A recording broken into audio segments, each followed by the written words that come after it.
The evening light lay soft over the town of Millbrook, brushing the tops of brick buildings with a tired orange glow. It was a small place, the kind of town where people remembered your father's name even if they never remembered yours. On the northern edge, just past the railroad tracks and a row of maple trees shedding early leaves, sat the Creek Line Diner. It wasn't famous for anything except its pies and the way the windows fogged on cool nights, but for the town's lonely and the travelers passing through, it was a warm enough place to sit a while. On this particular evening, a woman stood outside the diner's door. Her name was Ruth, 72 years old, small in stature, hair a wispy cloud of silver, and hands that trembled slightly even when she tried to still them. She was deaf, almost entirely, with only faint vibrations reaching her if someone spoke loudly nearby.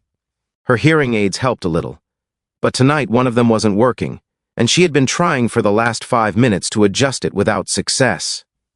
The wind tugged at her coat, and her eyes watered in the chill.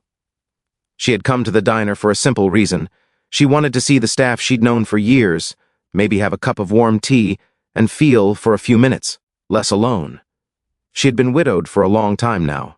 Her husband, Frank, used to bring her here every Thursday. They'd sit in the back booth and laugh about nothing. She could still see the booth from outside, still imagine him sitting there, waiting for her to slide in beside him. But before she could open the door, a truck pulled up, loud and obnoxious, its headlights flashing into her eyes. 3 young men stepped out. Local boys, grown into the kind of adults who had never learned kindness the way they had learned cruelty. They'd been trouble since high school. Bar fights, vandalism, jobs they never kept for long. Their names were spilled and whispered around town enough that Ruth recognized their faces, even if she didn't hear their words. The tallest one, Tyler, held up his phone with a grin already spreading across his face. "Look at this," he said to his friends, Sean and Cody. "Gold. Actual gold." He moved toward Ruth with the swagger of someone who had never been told no. He started talking at her, his lips moving with careless speed, but she couldn't understand. She could only see the aggression in the shape of his mouth, the mocking curve of his smile. Her heart tightened. She reached up and tapped her broken hearing aid, trying to signal she couldn't hear him. Tyler laughed, a sharp mocking bark of sound. "Oh yeah? Can't hear me?" he said loudly, exaggerating his voice as if she were stupid instead of deaf. Sean nudged him. "Dude, record it. People love this kind of stuff." Cody took his phone out too. 2 cameras now pointed at the trembling elderly woman who only wanted to enter the diner where her memories lived. Ruth tried to step back, her foot catching slightly on the curb. She wanted to reach the door, but Tyler stepped in front of her, blocking her path with deliberate cruelty. She shook her head, fear rising in her chest. "Come on, lady," Tyler said, his tone dripping with mock sympathy. "Tell us something. Cry for the camera, yeah? Might get 1,000,000 views." Ruth didn't hear the words, but she saw the laughter, the way Sean nudged Cody, the way their phones were pointed at her face. She felt the humiliation swell inside her like a hot tide. Her throat tightened. Tears, slow and silent, pooled in her eyes and slipped down her cheeks. "Oh, look," Cody snickered. "She's crying already." Sean recorded up close. "Hey, lady, look at me. Look here, give the camera a good one." Ruth turned her face away, shaking, hugging her coat to her chest. She couldn't understand why they were doing this. She had done nothing. She wanted to tell them to leave her alone, but her voice felt lost in her chest, weak from disuse, weak from fear. She mouthed the words anyway, "Please stop," but they only smirked harder. One of the waitresses saw them through the window. Her name was Lucy, young, soft-hearted, and the moment she saw Ruth's face, she hurried toward the door. But before she could reach it, the diner's cook, an older man named Harold, grabbed her arm. "Don't," he warned. "Not yet. Those boys are trouble." "But she's alone," Lucy said, "and she's crying." Harold looked outside again, jaw clenched. He knew those boys too. They came around once in a while, loud and rude, but they usually disappeared just as fast. He hoped this would be another one of those times. "Give it a minute," he murmured. "If it gets worse, we call the sheriff." Ruth tried to step sideways again, but Tyler shifted quickly, blocking her. He leaned in, close enough that she could feel his breath. She flinched. "She's scared," Sean said, laughing. "Dude, this is sick. Post it, do it live." Tyler tilted his phone. "Oh, I am." And he was. The live stream comments were already popping in. "What's happening, LOL? Who is she?" LMAO, why's she crying? Bro, you're savage. More. Ruth didn't know she was being broadcast to strangers. All she knew was that every part of her wanted to shrink out of sight. Her hands trembled. Her voice cracked as she tried to say something, anything. But no sound came out. Tyler fake sobbed, mimicking her tears. "Aw, poor baby," he said, pointing the phone inches from her face. "Cry harder." Inside the diner, Lucy couldn't stay still anymore. She pulled her arm free and rushed out the door. "Hey!" she shouted. "Leave her alone!" The boys turned. Tyler's grin hardened. "Mind your business," he snapped. Lucy stepped in front of Ruth like a shield. "She's deaf. She can't hear you. Stop harassing her." Cody lifted his phone toward Lucy. "Oh, look, we got a savior. Say something for the camera, sweetheart." Lucy reached for Ruth's arm. "Come inside, it's okay." But Tyler stepped forward, blocking her, planting his hand on the door frame. "I said mind your business." Ruth clutched Lucy's sleeve, her tears falling faster now. She could see the anger on Lucy's face, the disgust. But she also saw the boys closing in, the way people who'd never learned empathy could smell someone else's fear like blood. The street was quiet, too quiet. No one else around, no cars passing, no pedestrians. Just the four young men, the shaking elderly woman, and a waitress with more courage than caution. Lucy stood straighter. "I'm calling the sheriff." Tyler shrugged like it didn't matter. "Go ahead. He's 20 minutes out, and we'll be gone by then." The comment sent a ripple of cold into Ruth's spine. Lucy reached into her apron for her phone, but Sean grabbed it from her hand and tossed it toward the street gutter, laughing. "Oops," Lucy gasped. "Give that back!" Tyler shoved her shoulder, not hard enough to knock her down, but hard enough to shock her. "I said—" He didn't finish the sentence, because right then in the distance a sound rose from the far end of the street. Low, deep, like thunder rolling over asphalt. Ruth didn't hear it, but she felt it. The vibrations thrummed faintly through the sidewalk and into her shoes, subtle at first, then stronger, steadier. Tyler paused. "What the—" Sean looked over his shoulder. "You hear that?"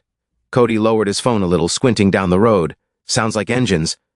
Lucy turned too, eyes widening. Down the long, dim street, something was approaching. The roar grew louder, sharper, splitting the quiet air. Headlights, multiple, appeared, around the corner, lined up like glowing eyes. Ruth's heart pounded. She didn't understand yet, but she felt the air shift.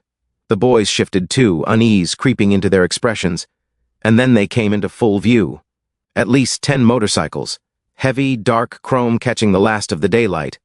They moved with purpose, not drifting, not wandering, coming directly toward the diner, coming directly toward them. Tyler straightened. "What the hell?" Lucy felt Ruth grip her arm tighter, trembling, seeking some explanation. The motorcycles slowed but didn't stop until they reached the front of the diner. Engines idled, rumbling like restrained power. And then, one by one, the bikers dismounted. The leader stepped forward first, broad-shouldered, beard streaked with gray, sunglasses even in the fading light. His leather vest bore the emblem of a group the whole town knew, the Iron Saints. A biker club with a strict code, a reputation for protecting the vulnerable even when the law dragged its feet. They weren't saints, not truly, but they were feared by bullies and respected by almost everyone else. The leader removed his sunglasses slowly, eyes sharp as flint as he scanned the scene. His gaze landed on Ruth, on her tears, on Lucy standing protectively in front of her, on the boys holding up their phones. And his expression shifted, not explosively, not loudly, but with a cold, controlled anger that made Tyler's bravado falter for the first time. Another biker, tall, with braided hair, pointed at the phones. "You filming her?" Sean swallowed. "No, man, it's—" The leader cut him off, his voice calm. Too calm. "Put the phones down." Cody smirked weakly. "Relax, dude. We were just joking." The leader took one step forward, just one, and Cody's smirk vanished. Tyler raised his chin, trying to salvage his pride. "You don't tell me what to—" He didn't finish that sentence either, because the rest of the bikers stepped forward as well, forming a half circle around Ruth and Lucy, boxing the boys in with silent authority. Engines still rumbled behind them, like a warning. Ruth stared at them in confusion and fear. She didn't know who they were or why they had come, but something in their presence eased the trembling in her chest. She felt the weight of them, not threatening her, but standing between her and the cruelty she'd endured. Lucy whispered to her, "It's okay. They're here to help." Tyler suddenly tried to hide his phone behind his back. "Look, we didn't touch her. We didn't do anything." The leader's jaw flexed. He extended a hand toward Tyler. "Give me the phone." Tyler scoffed. "Why should I?" The leader leaned in slightly, voice low. "Because I'm asking politely. You won't like the second way." Tyler hesitated. He had never been afraid of anyone younger than 50, but these men were different. Their silence was pressure, their stare was judgment, and their presence, the kind of presence born from years of defending the weak and punishing the wicked. Slowly, hands shaking, Tyler placed the phone in the leader's palm. Cody and Sean followed, less brave by the second. The leader looked at the screen. The live stream was still running.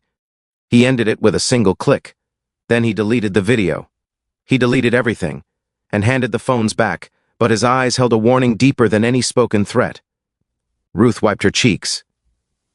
Lucy rubbed her shoulder gently. One of the bikers, a woman with a scar across her eyebrow, knelt beside Ruth to look into her eyes, her expression softening. "You safe now," she mouthed clearly, knowing enough sign language to comfort her. "We here." Ruth understood that much. Relief washed over her like warm water. Tyler stepped back, trying to recover arrogance. "Whatever, man, we're leaving." The leader didn't move. "You're not going anywhere yet." Tyler froze. Sean swallowed hard. Cody's face paled, because something in the leader's tone made clear the real consequences were about to begin. And as the last light faded from the sky, the rumble of the bikes settled into silence, the street holding its breath. The boys had hunted someone weak, but now they were prey. A strange stillness settled over the street, the kind that followed a sudden change in power. The boys, who moments ago had been laughing with phones raised, now stood rigid and pale, like cornered animals trying to understand how quickly the tables had turned. The leader of the Iron Saints kept his eyes on Tyler, the way a wolf might measure another predator before deciding whether to pounce. The rest of the bikers watched too, silent, unmoving, an unwavering wall of leather and steel. Lucy still held on to Ruth, gently rubbing her back to steady her breathing. The elderly woman's tears had slowed, but her body shook as she tried to process what had happened. She couldn't hear the conversations, but she could read fear in the boys' faces now instead of cruelty, and that alone loosened the knot in her chest. The leader stepped closer to Tyler, invading the space he'd used just moments earlier to intimidate Ruth. The symmetry wasn't lost on anyone. "Let's make something real clear," the leader said, his voice low and calm. "What you did wasn't a joke. You scared an old woman. You surrounded her. You mocked her. You recorded her crying." Tyler lifted his chin weakly. It was what? The leader cut him off. "Entertainment? Content? Something you thought would make you popular?" Sean shook his head frantically. "We didn't mean—" "Shut up," Cody hissed, though his voice cracked when he said it. One of the bikers stepped beside, the leader, a large man with a shaved head and a tattoo curling up his neck. He spoke without raising his tone, yet somehow his voice carried more threat than yelling ever could. "You boys ever stop to wonder what it feels like to be ganged up on?" he asked. Tyler swallowed hard. "Look, okay, we get it, we messed up, can we just go?" The leader didn't answer right away. Instead, he crouched slightly to look Ruth in the eye. She blinked at him, startled, until he mouthed his words clearly enough for her to understand. "You're safe." Ruth's breath hitched. Her lips trembled. She nodded once, a tiny gesture filled with gratitude and exhaustion. Then the leader straightened and turned back to the boys. "No," he said. "You don't get to leave yet." Sean backed up a step, bumping into another biker who didn't move or even look at him. Cody's voice shook. What are you going to do?" The leader glanced at the smashed phone on the sidewalk, then at Ruth's red, swollen eyes. "Something you should have learned a long time ago," he said. "Respect." Tyler bristled. "Just don't touch us. You can't—" The leader stepped closer, his shadow swallowing Tyler's. "I don't need to touch you." He raised his hand, snapped his fingers once, and pointed at the curb. The bikers moved in sync. Two of them collected the boys' phones again. Another biker pulled zip ties from his pocket, not to restrain them, but to tie a bright, humiliating marker ribbon around each boy's wrist, the kind used at biker meets for underage troublemakers. "What the hell is this?" Cody asked, staring at the ribbon. "Proof you act like children," the woman with the scar said, "and children get supervised." The boys were confused, but not for long. The leader gestured toward the diner. "In there," he said. "All of you." Tyler hesitated. "Why?" "You're going to apologize," the leader answered. "To her, to the staff, and to every person in that diner who saw you harassing a grandmother." Sean stammered. We don't need to go inside," but the leader's stare pinned him like a nail. "You're going—" He didn't shout. He didn't have to.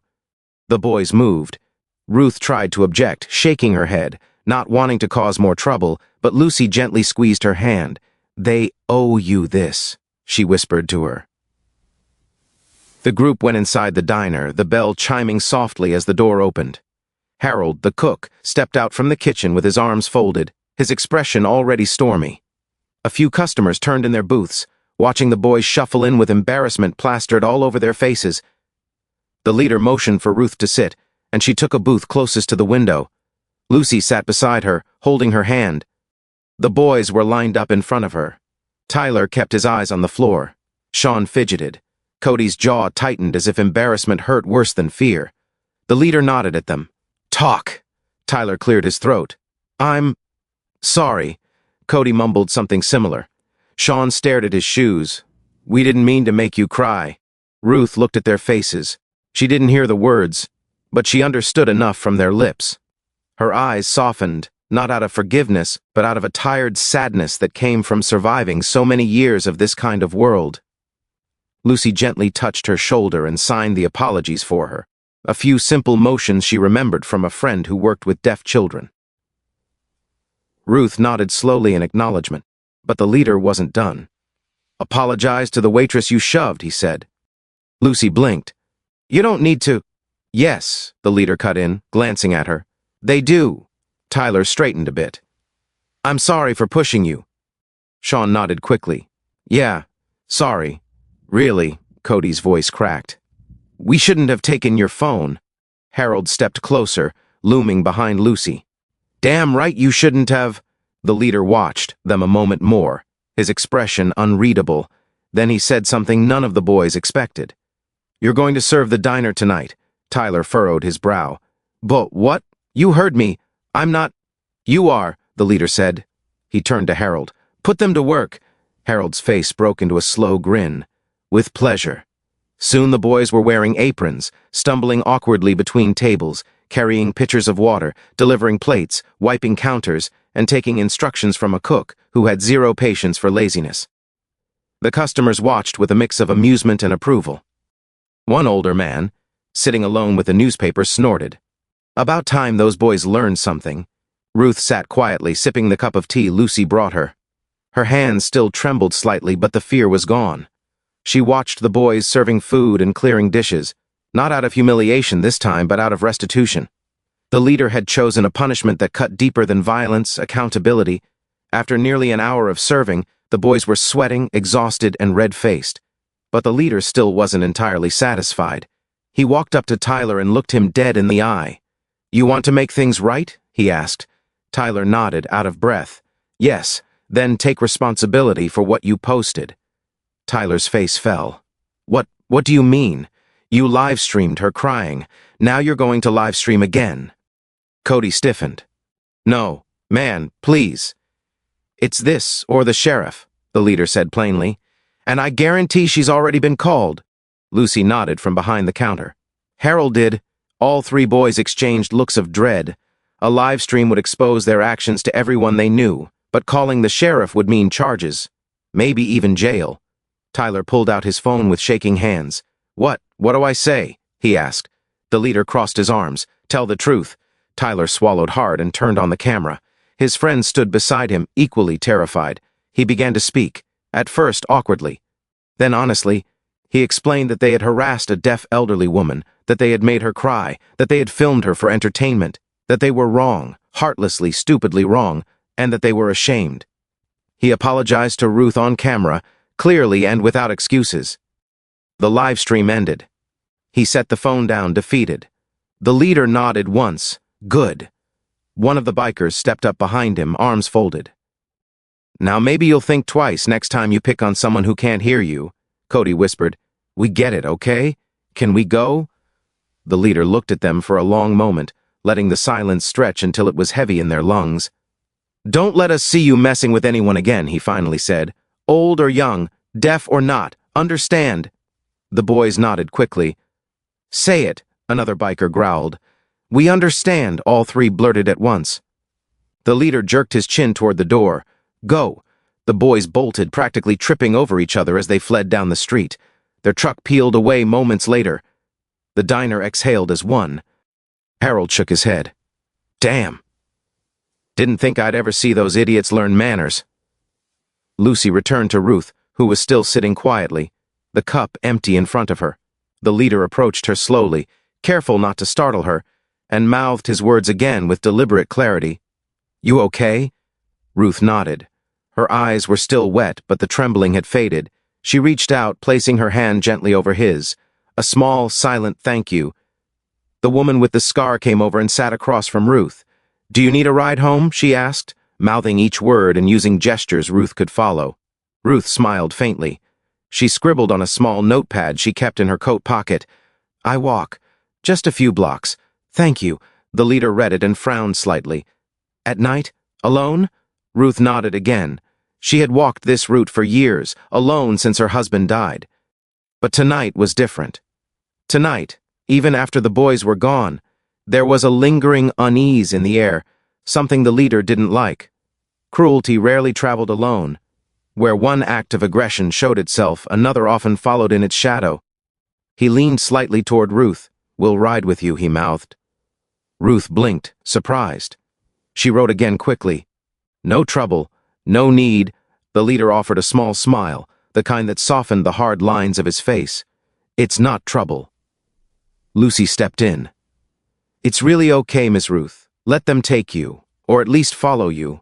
Ruth hesitated. She wasn't used to help. Her life had been years of independence, forced independence, where asking for assistance felt like burdening people.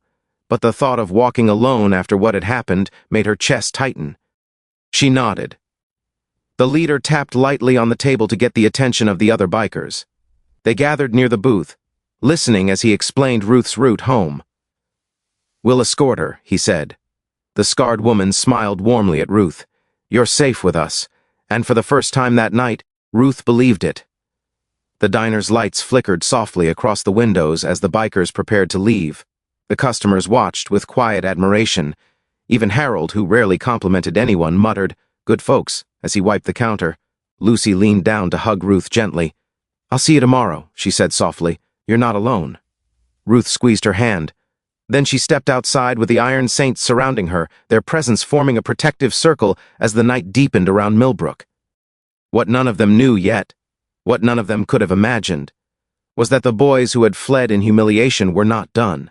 They were angry, they were humiliated, and they were planning something reckless, something dangerous. And before the night ended, the Iron Saints' act of protection would lead them into a confrontation far more serious than anyone expected. A confrontation that would change the town forever. The night air was cooler now, the kind that seeped slowly through jackets and settled in the bones. Ruth walked carefully along the sidewalk, her steps small but steady, her hands tucked into the soft pockets of her old coat. On either side of her, the Iron Saints walked, not loudly, not showing off, but with a calm presence that softened the darkness around them. Their motorcycles rolled slowly behind, engines rumbling low like protective thunder. The leader walked closest to her, matching her pace, watching the empty street with the eyes of a man who expected trouble long before anyone else noticed it. The others flanked them, left, right, and behind, creating a shield she had never asked for but desperately needed. Ruth glanced up every few steps, her tired eyes studying the big men and women around her. In her 72 years, she had known kindness, but rarely the kind that showed up uninvited. She had lived a quiet life since losing her husband. Most people forgot she existed until they saw her walking to the grocery store or sitting quietly at church. But tonight, strangers moved like guardians for her sake. It felt strange, humbling, comforting in a way she had forgotten humans were capable of. The street ahead was calm. Houses lined the road, porches glowing with warm lights. televisions flickering behind curtains.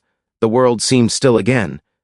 But quietly, 2 blocks back, trouble had returned. Tyler gripped the steering wheel of his truck hard enough that his knuckles turned white. The humiliation burned in his stomach like acid. Cody sat in the passenger seat, silent, jaw tight, while Sean fidgeted in the back seat. "Dude, just forget it," Sean muttered. "Let's just go home." "No," Tyler snapped, eyes fixed ahead. "They made us look stupid. They made us apologize. In front of the whole internet." Cody glared out the window. "They're bikers, man. You don't mess with them," Tyler sneered. "They're old. Half of them are out of shape. They can't take all 3 of us." "This is a bad idea," Sean whispered. But Tyler wasn't listening. His pride was louder than reason, and anger made him foolish. He spotted the line of motorcycles following Ruth and smirked. "There they are," he said. "You want to scare somebody? Let's scare them." Cody looked at him. "Not Ruth again?" "No," Tyler said, "but I'm sure they'll freak out if we drive close enough." Sean swallowed. "Tyler, don't." But the truck accelerated, anyway.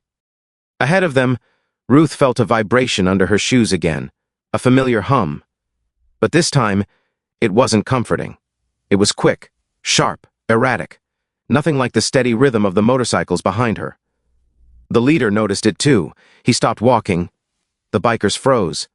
The truck's headlights burst around the corner, bright and blinding. The leader turned, shielding Ruth instinctively with his body. His jaw tightened.